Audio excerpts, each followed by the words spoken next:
বলছি ও চিন্তা ও স্বপ্ন বাদ দাও যে ধাড়ি ছাগল ধরতে পারে না ও অন্তত মুহাম্মাদের মতো কাটতে পারবে না। কথা বলা ঠিক না বেঠে? আবু জাহেলের নাতিপুতিরা শুনে নাও, যারা এই বাংলার জমিন থেকে আলেম ওলামাদেরকে বিদায় করার জন্য নির্লক্ষ্যার্থ জানার জুলুম করছ, ও স্বপ্ন বাদ দিয়ে দাও।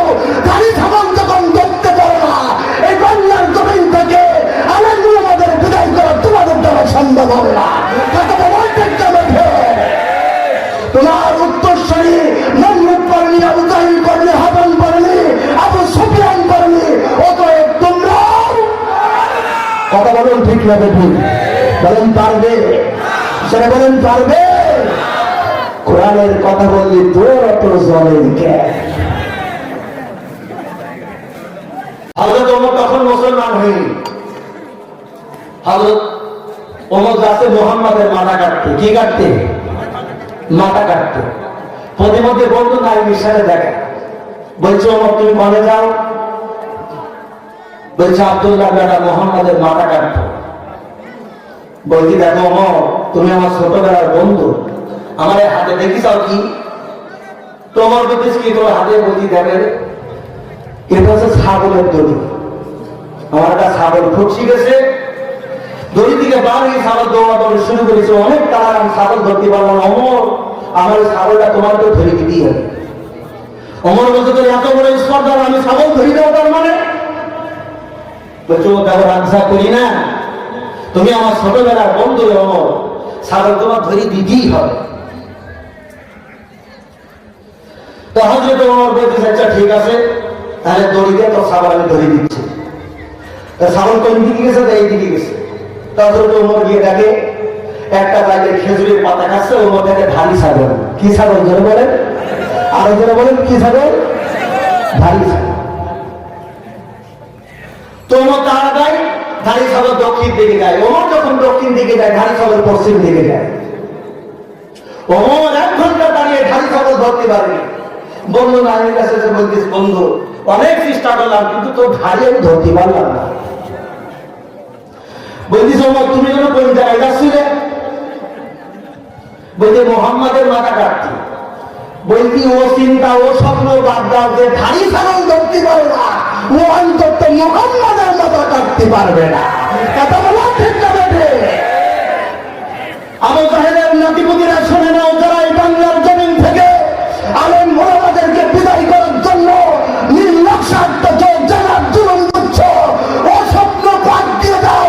ধাড়ি ছাগল যখন ধরতে পারে না এই বাংলার জমিন থেকে আলেম ওলামাদের বিদায় করা তোমাদের দ্বারা সম্ভব হবে না। কথা বলা ঠিক না বেঠে?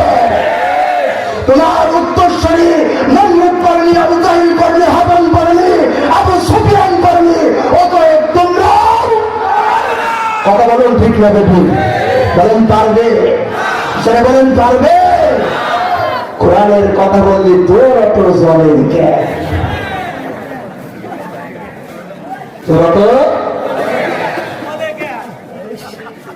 হক কথা বললি জলে কিনা? জোরে বলেন ভাইরা, হক কথা বললি জলে কিনা? ও স্বপ্ন বাদ দিয়ে দাও। মুসলমানদের প্রতি যে নির্যাতন শুরু হয়েছে, সারা পৃথিবীতে মুসলমানরা যে মার খাওয়া খাচ্ছে, ইতিমধ্যেই বোঝা যাচ্ছে সামনে ইমাম মেহেদীর আগমন ঘটবে।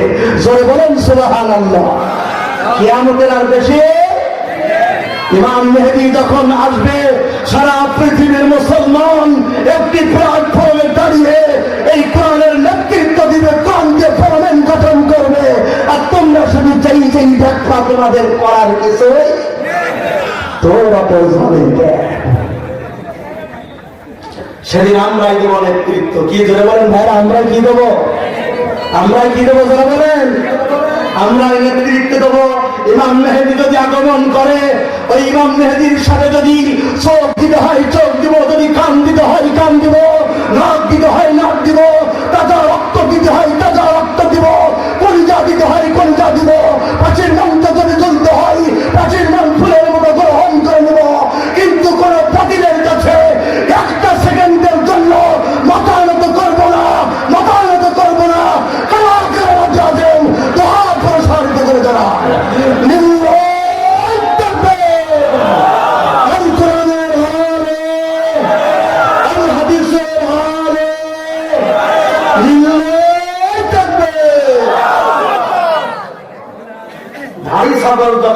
করতে পারো না, মুহাম্মাদের মাথা কাটাও তোমার দ্বারা।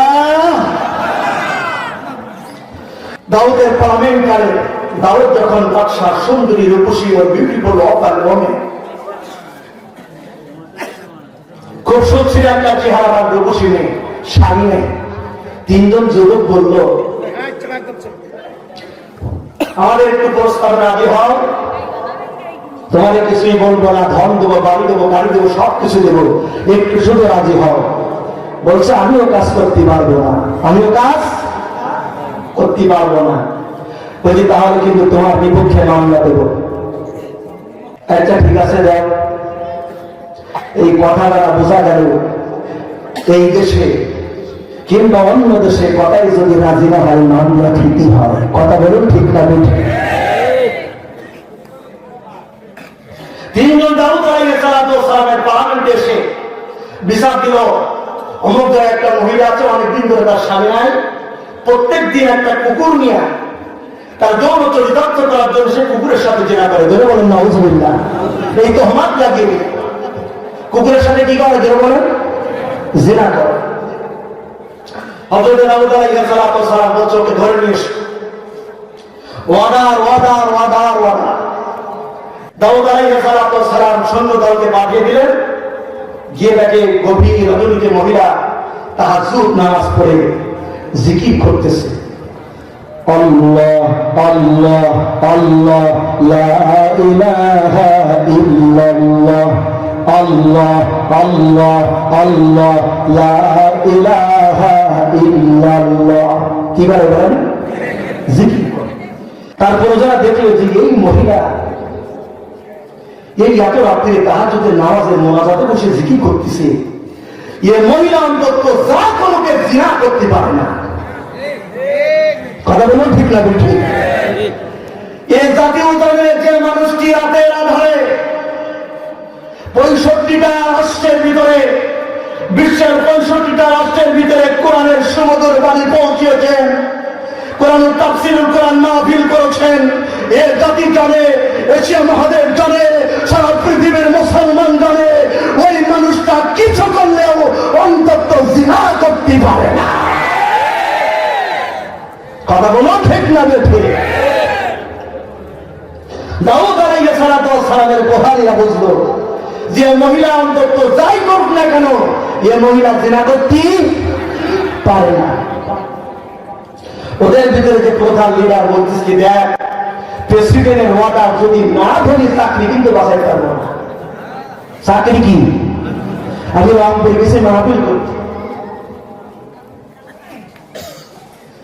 মন্ত্রী ওসি সাহেব এসছে, ওই যে আবু জাহেলের নাতিপুতিরা তোর জলে কেন আছে না, তোর জলে কেন?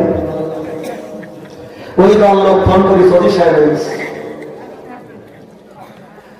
এসে বলছে, হুজুর আমার একটা সন্তান হেফজোখানায় পড়ে। আলহামদুলিল্লাহ বললেন না? ভাই ওয়াজ শেষ করে দেবো, শেষ করবো। কারা কারা শুনবেন একটু হাদিস বলেন না?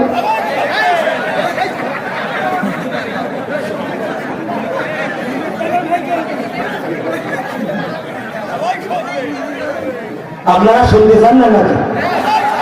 শুনতে চান না? কারা কারা শুনবেন একটু হাদিস বলেন না? আল্লাহ তুমি কবুল করো, জান্নাতের মেহমান বানাও। বলে না আমি? ওসি সাহেব আমাকে বলছে, হুজুর আমার কাছে হেফজখানায় পড়ে, কিন্তু হুজুর কি বলবো, আপনার তো এখানে ভর্তি আসেনি, আমার একটু ওজনের চাপ আছে। আমার তো কি আছে বলেন? ওপরের চাপ ই কই আমার ধরে নিটা।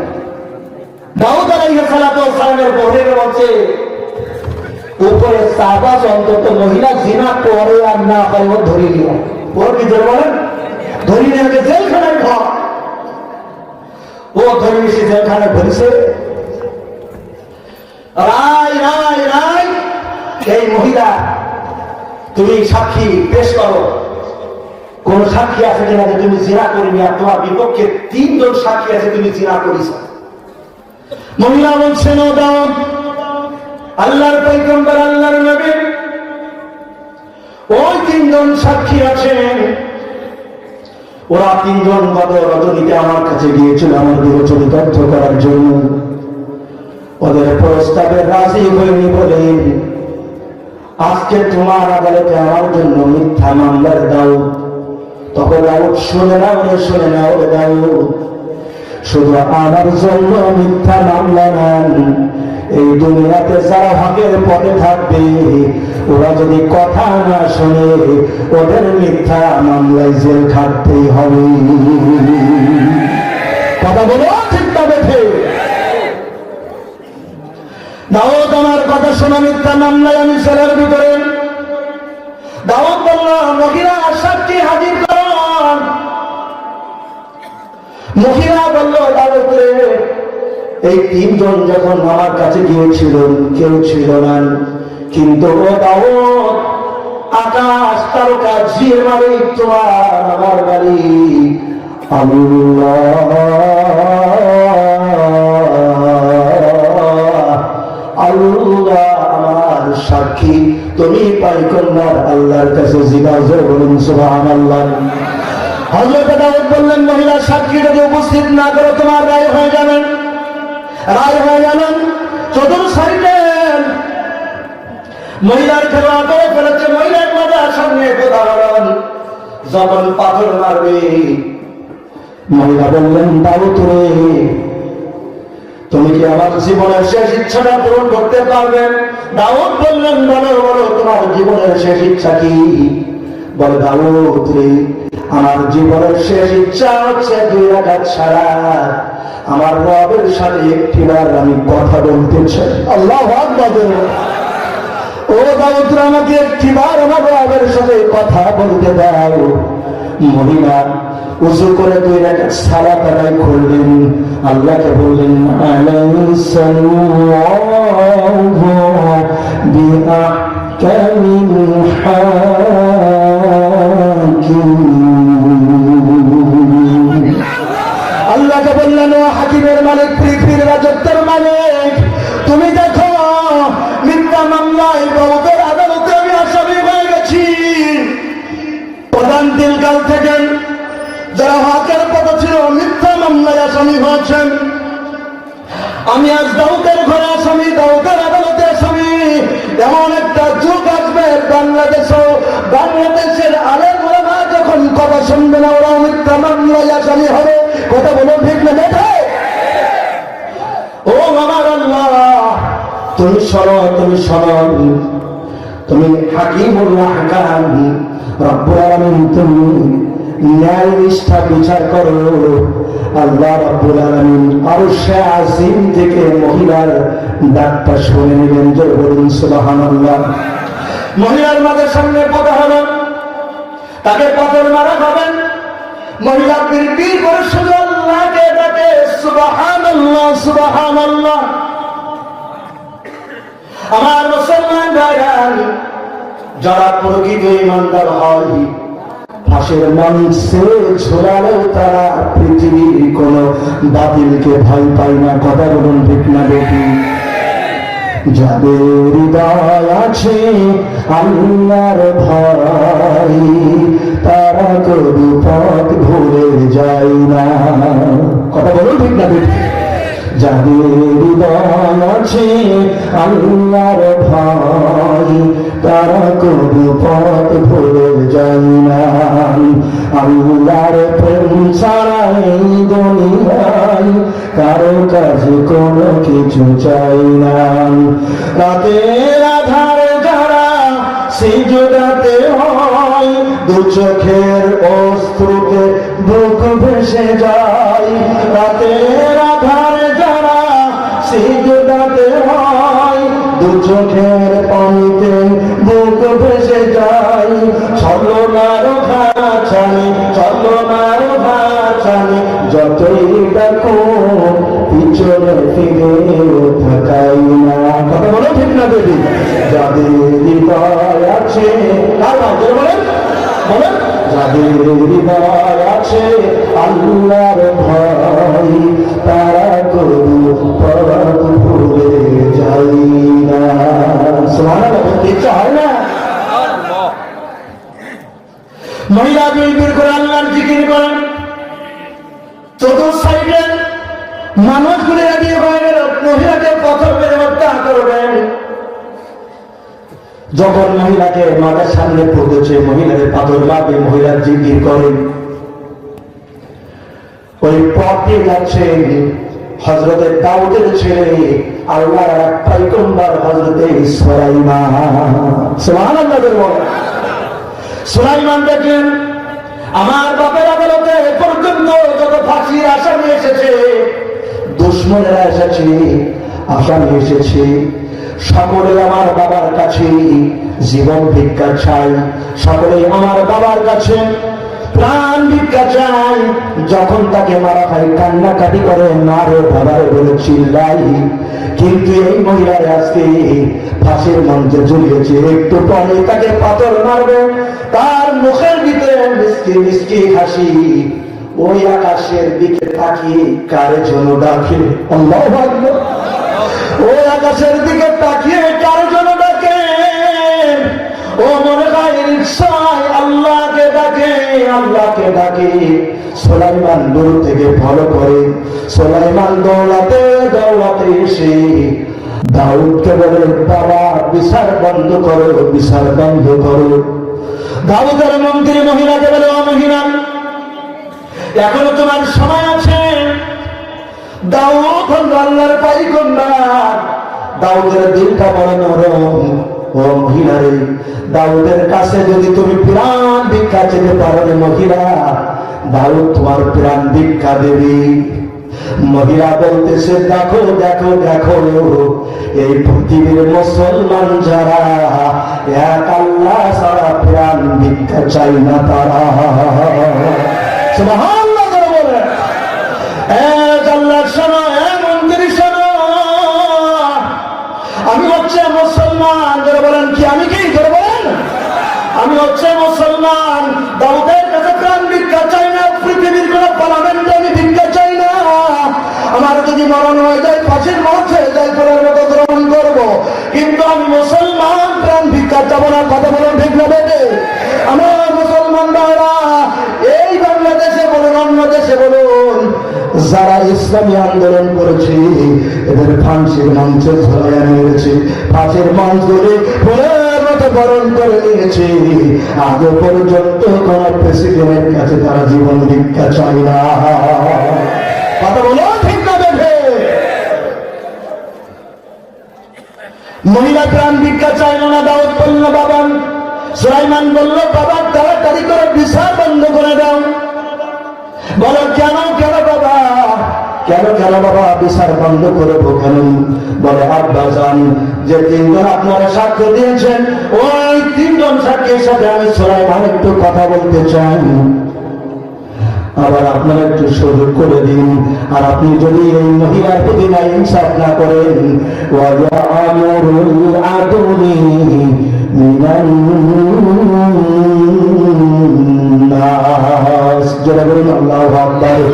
আপনি নবী হতে পারেন, পয়গম্বর হতে পারেন, কিন্তু কিয়ামতের আদালতে আপনাকে জুলুমের কাতারে দাঁড়াতে হবে। কিসের কাতারে দাঁড়াতে হবে বাবা? জুলুমের কাতারে দাঁড়াতে হবে বাবা। একটিবার মহিলার বিচারকে বন্ধ করেন। আমি সঠিক বিচার করতে চাই। সুলাইমান বলছে কি আমি সঠিক বিচার করতে চাই। তো বলছে সুলাইমান বিচার বন্ধ করে দিলাম, অর্ডার অর্ডার অর্ডার, বিচার বন্ধ করা হোক। বিচার বন্ধ হয়ে গেল। সুলাইমান আলাইহিস সালামকে বললেন, দাউদ বাবা সুলাইমান তুমি বিচার করো।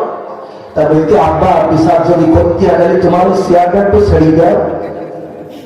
দাও শুধু চেয়ারের দিকে তাকায় আর রাষ্ট্রের দিকে তাকায়। বলতে চেয়ার ছেড়ে দিবি, আমি আবার চেয়ার পাবান তো?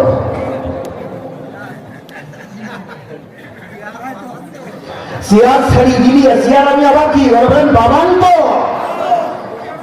দাউদের মাথায় শুধু এই চিন্তা।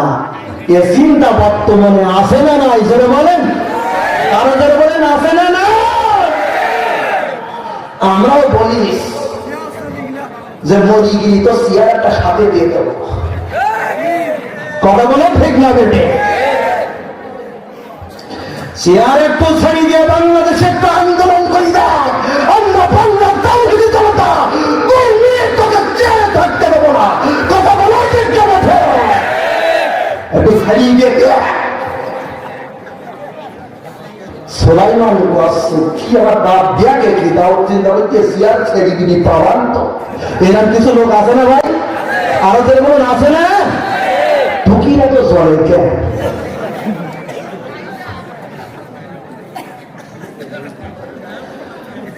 দাউদ আলাইহিস সালাম শুধু সিয়ারের দিকে তাকায় সুলাইমান বলছে আব্বা আপনি শুধু সিয়ারের দিকে তাকান না বলতে বাবা তুই বুঝবি না এ সিয়ারের দিকে আমার কত মায়া রে বা তুই বুঝবি একটা গল্প মনে করি গেলে বলবো ভাইরা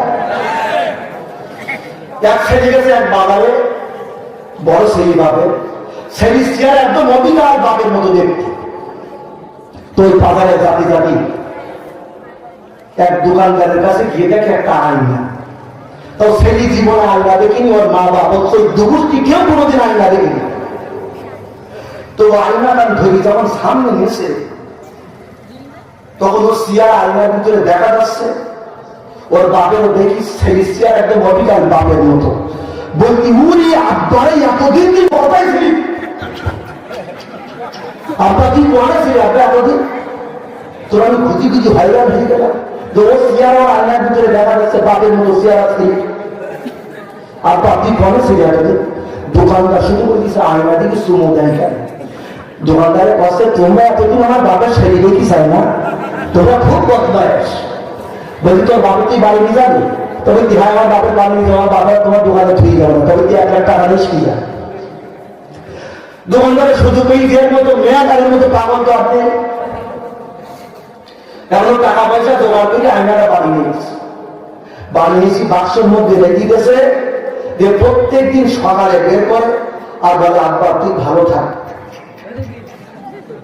রাত্রি একবার বলো বের করার বলে আব্বা তুই ভালো থাক শুধু সুমো দেয় এখন এইভাবে 1 সপ্তাহ গেছে বড় বলতেছি কি ব্যাপার আর সার বাক্সের মধ্যে বের করে যারা সুমো দেয় আমার তো 1 সপ্তাহ যদি একটাও সুমো পড়লো না তো আমার যদি কম হইতে দিস মেয়েদের যেই কম করে সেই বলে ওরা বুঝতে পারে কথা বলে ঠিক না ঠিক মেয়েদের যেই কম করবে সেগুলা কি করে বলেন বুঝতে পারে আমার ভাইরা আপনারা যদি 3টা আমল করতে পারেন আল্লাহর নবী যে বলছে স্ত্রীরা তোমাদেরকে জান্নাতি নারীর মতো ভালোবাসবে জোরে বলেন সুবহানাল্লাহ আরো জোরে বলেন সুবহানাল্লাহ প্রথম আমল বলি তোমার বউ শুধু প্রশংসা করবা কি করবা বউ কি করতে হবে জোরে বলেন প্রশংসা ওই আব্দুলের মা তোমার সিয়ারা দিন কি জ্বলবে কি সুন্দর তোমার দেখা যাচ্ছে গো বাজারে এত মেয়ে লোক দেখে তোমার মতো সিয়ারা একটাও কারণ নেই দিলে তুমি যে দুর্বাচ্চার নাম হয়েছে আর একটা বোঝা যায় না গোলাপের পাপড়ির মতো তোমার হরিণীর মতো টানা বানাছো আমি এই আমি কোনোদিন পালাম না আব্দুলের মা তুমি আমার জীবন সঙ্গে ও মহিলা খুশি হবে না বেজা হবে জোরে বলে আমার মা বোনেরা বলিস ওরে আল্লাহ আমার হুজুর আমার কোনোদিন প্রশংসা করে না একজনের হুজুর প্রশংসা করতেছে আর আপনি তো ওই বউরে ঘুমাবেন আর বলবেন তোর মতো কাইয়ুম এই লোক জীবনের সংসারের কি মোড়া মরেছি আমার বাপ মাঝে কি দেখি তোর আমার সাথে বেঁধে হারামি তুই মুক্তি পারিসনি এরকম বলে কিনা জোরে বলে ও তুমি গায়ে ফেলে ওদিকে নাম তো যায় নাম বলো ভাবি সত্যি তুমি দেখার মতো হয়েছে ও চিন্তা করে তাই আমাদের বাবা আমার বলে কাইয়ুম আর না তুমি তো আমি দেখার মতো হয়েছ আয়নার সামনে গিয়ে বলি সত্যি আসলে যে আমি দেখার মতো হচ্ছে আসলে যে আমি দেখার মতো হচ্ছে তোমার নম্বরটা যদি একটু নোয়া কিন্তু তাহলে তোমার কথা বলা যেত তার নম্বর তার পরদিন গেছে 10 দিন ফোন করে বলছি নামটু তুমি করে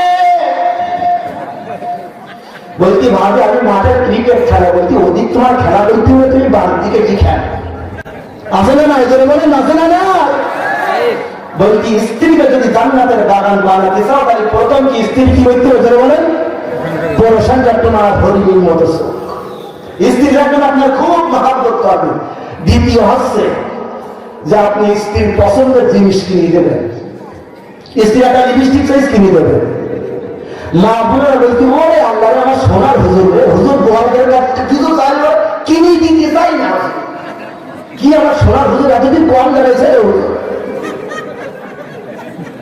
লিপস্টিক কালে লিপস্টিক দেবেন, পাউডার কিনলি পাউডার দেবেন, সব মা বোনদের দেবেন, দেখবেন মা বোনেরা খুব খুশি। কথা বলেন ঠিক না ঠিক? রিয়ালিটি এটাই হচ্ছে বাস্তবতা, এটাই কি ধরে বলেন বাস্তব।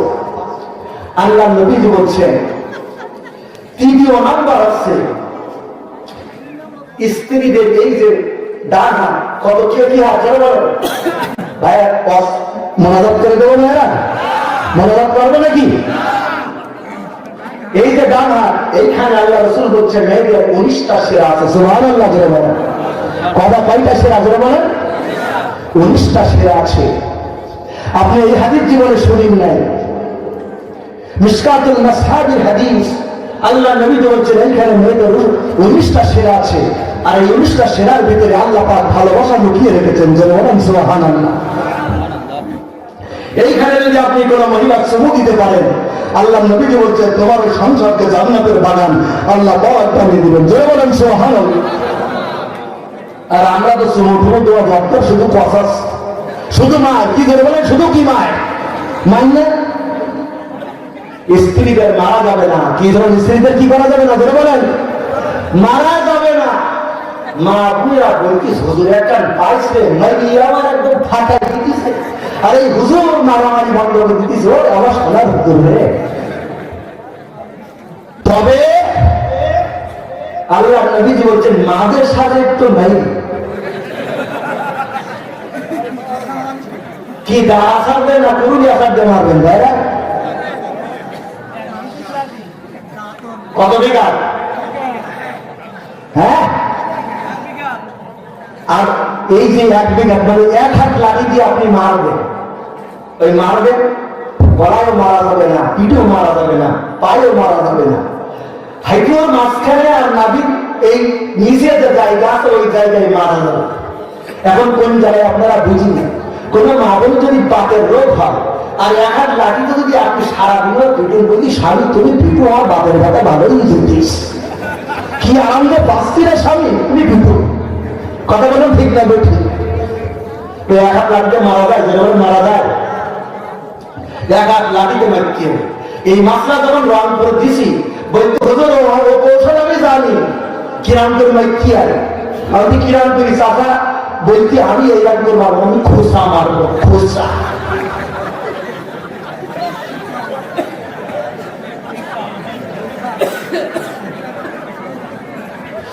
আল্লাহ রাব্বুল আলামিন বলছেন তোমাদের ঘরের স্ত্রীদেরকে তোমরা মেরো না, আমার নবীর মতো করে ভালোবাসো। হযরত আয়েশা রুজের পরে নবী করিম সাল্লাল্লাহু আলাইহি ওয়াসাল্লাম বিছানা নিয়ে ঘুমাচ্ছেন, আর হযরত আয়েশা নবীজি মাথার ভিতরে আঙ্গুলগুলি পুড়ে দিয়া নবীজির মাথা রাসিয়ে দেন। হঠাৎ করে নবীজির ঘুম ভেঙে গেছে। আয়েশাকে বলছে আয়েশা রে এত আদর দিও না, মরে যাওয়ার পর তুমি কারে আদর করবে।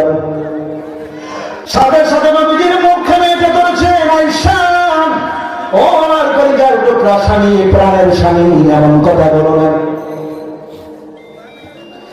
আল্লাহ নবীজি বলছেন আয়েশা রে যদি আমি মরে যাই, আমি যে জায়গায় শুয়ে আছি এই জায়গায় কি তুমি মাটি দিতে পারবে? হযরত আয়েশা বললেন নবীজি আমার ঘর কেন? আপনি যদি বলেন আমি আয়েশা কলিজা ফেলে কলিজার ভিতরে আপনার কবর রচনা করব, আমি আয়েশা রূপ শব্দ করব না। জোরে জোরে বলেন সুবহানাল্লাহ।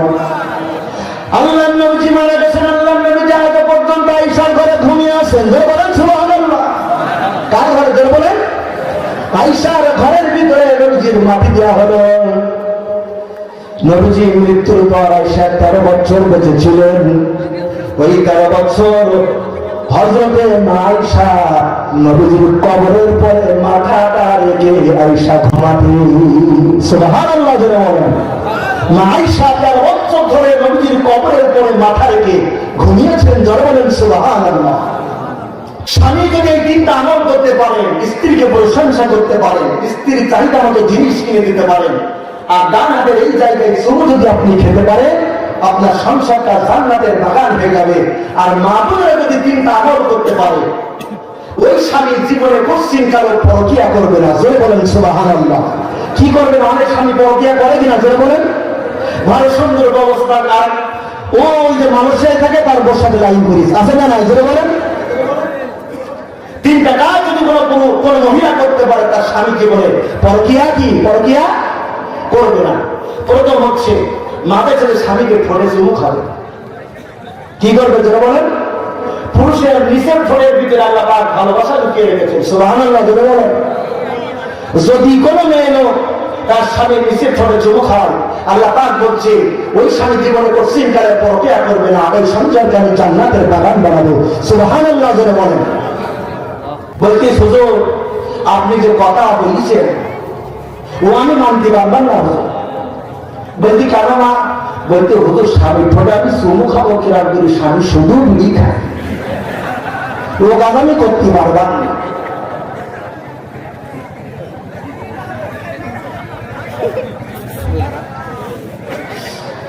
আমার মুসলমান ভাইরা, আমার ভাইরা, কুল্লু মুস্কিরিন খামরা, কুল্লু মুস্কিরিন হারাম। বিড়ি খাওয়া হারাম, যদিও হারাম কাজ করেন তাহলে একটু দাঁত ব্রাশ করে আমার মার কাছে যেমন তথ্য যদি ঠোঁটের ভিতরে চুমু দেয় আপনার সংসারটা জান্নাতের বাগান হয়ে যাবে। যারা বলুন সুবহানাল্লাহ। দ্বিতীয় স্বামী যখন বাড়ি আসবে একটু মিষ্টি মিষ্টি হাসি দেবে। কি দেবে? মিষ্টি মিষ্টি হাসি দেবে। আল্লাহ নবী এক সাহাবী বললেন, ইয়া রাসূলুল্লাহ, ইয়া হাবিবাল্লাহ, যদি আমার দাঁত বেরিয়ে যায় তাহলে কি হবে? বলছে ও মহিলা, স্বামীর সামনে মিষ্টি হাসি দিতে গিয়ে যদি তোমার দাঁত বাইর হয়ে যায়, যত দাঁত বাইর হয়ে যাবে তত তোমার আনন্দ সওয়াব দেবে। যারা বলেন সুবহানাল্লাহ। আমার মা বোনেরা আজকে বাড়ি গিয়ে সব দাঁত বের করে বসে থাকবে সওয়াবের আশায়। স্বামী দাঁত দেখলেই সওয়াব হবে। আমার মুসলমান ভাইরা, মিষ্টি মিষ্টি হাসি যদি কোনো মেয়ে দিতে পারে তার স্বামীর ঘরটা জান্নাতের বাগান হয়ে যাবে।